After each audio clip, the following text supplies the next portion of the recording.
What is up guys, this is Locke, YGO, and welcome back to the channel. And today guys, I'm bringing you my Evil Hero Dark Gaia Turbo deck profile for the Midterm Destruction format. And guys, let me tell you, this deck is a favorite of mine. Ever since I was a child, I loved seeing the Evil Heroes display on the television when I was watching the Yu-Gi-Oh! GX cartoon as a kid, and I've always wanted to build a deck like this. And so, what better time than right now, updated with the new rock types from the Midterm Destruction box. So guys, I'll show you in a little bit, but first we start the deck profile with the first things first, the skill, it's Supreme King and it's Dark Unity. As I've already explained this skill in the past video, I'm gonna skip ahead for you guys, but if you wanna read it, feel free to pause the video right now. Anyway, let's go. We start the main deck with double copies of Raviel, and he's here because he's a 4000 monster that can be fused off for Dark Gaia, and if you guys don't know, he asks for a Fiend and a Rock, and he will always gain the original attack of the monsters used for the summon. Therefore, using a Raviel will make him instantly a 4k monster, and that's huge in my opinion. Moving on, we play triple copies of Dark Summoning Beast. And this card is here because you have a great synergy with your skill. You can use your skill to discard a card to search for Dark Fusion. Then, you can banish Dark Summoning Beast from your graveyard in order to search from your deck to your hand the Raviel Lord of Phantasms, making this for a very helpful engine that you can run in your deck that will give you a lot of added consistency. Now we move on and we play double copies of Versago the Destroyer, and in the beginning guys, let me tell you, I was deciding between playing Malicious Fiend as well, but I decided to cut that card as Versago the Destroyer does a good enough job for substituting its name in order to summon your Evil Hero Malicious Fiend. And now we move on into the spice, that is the rock package that we play, and it's Weathering Soldier right from the new box and together with the Shell Knights. So why do we play this? Let me explain to you guys. First things first, they are both normal summons. One inflicts burn, the other one is a big beatstick that loses attack every end phase. But funny thing is, their effects will trigger if they get destroyed by battle or sent to the graveyard by a card effect. So in this kind of deck, if you use Dark Fusion to fuse them off into, for example, a Dark Gaia, you will trigger their effects in the graveyard, allowing you to search for stuff. In this case, Weathering Soldier will search you for the Shell Knight, and the Shell Knight will search you for the Gaia Plate and the Valkyrian, both level 8 rock-type monsters. And guys, you're probably wondering, why would I not play 2 Valkyrians instead, since Valkyrian has a higher base attack than Gaia? Well, let me tell you guys, we can actually summon Gaia quite often in this deck. Even though it's not really common, it will happen sometimes. So I chose to play one Gaia, as since he's searchable, we can sometimes choose to search for Gaia instead of Valkyrian when we have intentions of summoning him to the field. There's also a secondary reason, and that's because I play Diffusion in the side deck, and this guy can actually be brought back by Diffusion's effects, while Valkyrian cannot. So that's the two reasons why I choose to play one Gaia and one Valkyrian. If you wanna go for more damage, we can search Valkyrian, but if you wanna play more control heavy, we can search the Gaia instead. Moving on into the spell cards, we play double copy of Dark Fusion. And the reason behind playing Dark Fusion at 2 instead of 1, it's because we want to trigger Dark Summoning Beast as much as possible. And how do we trigger it? By sending it to the graveyard. Therefore, if we open one Dark Fusion, we won't be able to use the skill normally, but if we're playing 2 and open one of them, we can actually use the skill, discard the Summoning Beast, and then banish Summoning Beast to get the Raviel from your deck to your hand. So, playing Dark Fusion at 2 is basically a way to ensure that you can always use the skill to search for Dark Fusion and discard the Fiend that you need.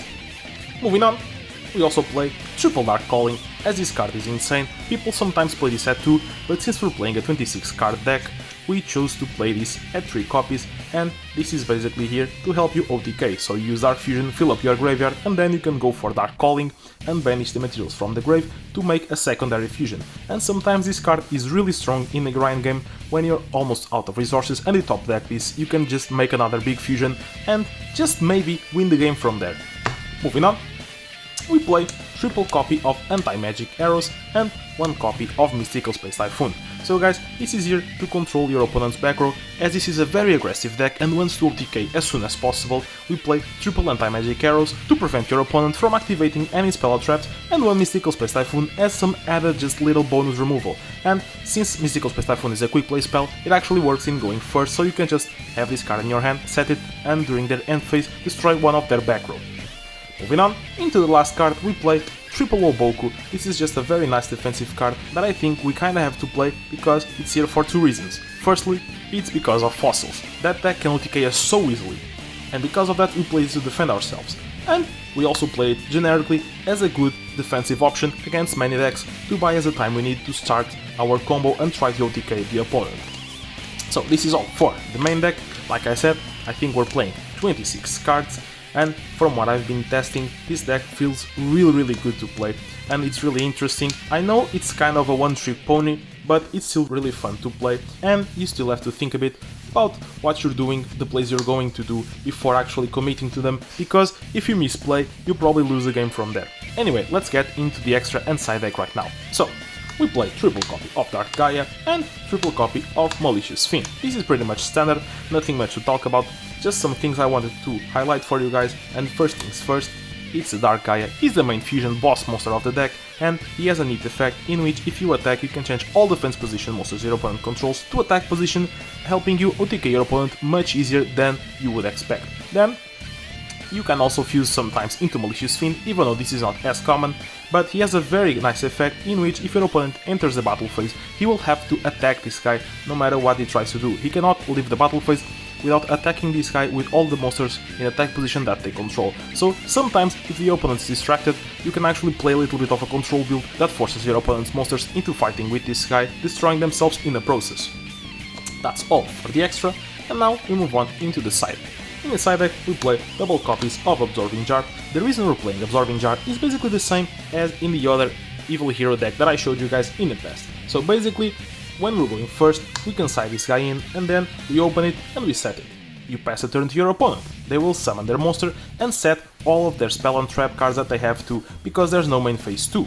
Then they attack into this and you flip it and activate its effect, which will destroy all face down spell and trap cards on the field. That will leave your opponent open for a follow-up OTK on the next turn, and that's why this card works amazingly well here. Keep in mind two little things. The first one is that you can actually make use of this by setting your own cards to get destroyed, and then you will get an extra draw off of it, and that draw might make the difference for your game plan. Also, keep in mind that you have to make sure that you will absolutely kill your opponent on the next turn, because if they set a lot of Backrow and you destroy it, and then you're not able to win the game from there, you'll probably lose, because you'll give your opponent a lot of card advantage. So guys, keep that in mind, as that's a really important thing not to forget. Moving on, we play double copies of Diffusion, and this is here for two reasons. First one, it's really good against fossils, that's it. And the second one, it's that this actually works well in our deck, but we have to be careful, as there's a lot of monsters in our deck that we cannot bring back with Diffusion's effect. Stuff like the Raviel, like the Valkyrian, cannot be brought back with your Diffusion, so be careful, because most of the time you use Diffusion to protect your fusion monster and bring back stuff like your Weathering Soldier and your Versago the Destroyer if you went for a lower attack version of Dark Gaia. And now the last two cards we play, like in every deck, we play double copies of Lost Wind, as this card is really strong in this format. So guys, this is it for the deck profile. I hope you guys enjoyed. Like I said, this deck is very cool, I love Evil Heroes.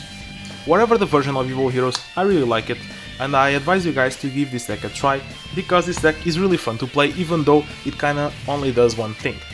But anyway, I hope you guys enjoyed. If you did, feel free to leave a like down below, maybe even comment about what you think about this deck, and if you enjoy my content, please consider subscribing to my channel, it's free, and if you do not like my content, you can always unsubscribe later. Anyway, like always, this is LockYGO, and I'll see you on the next video.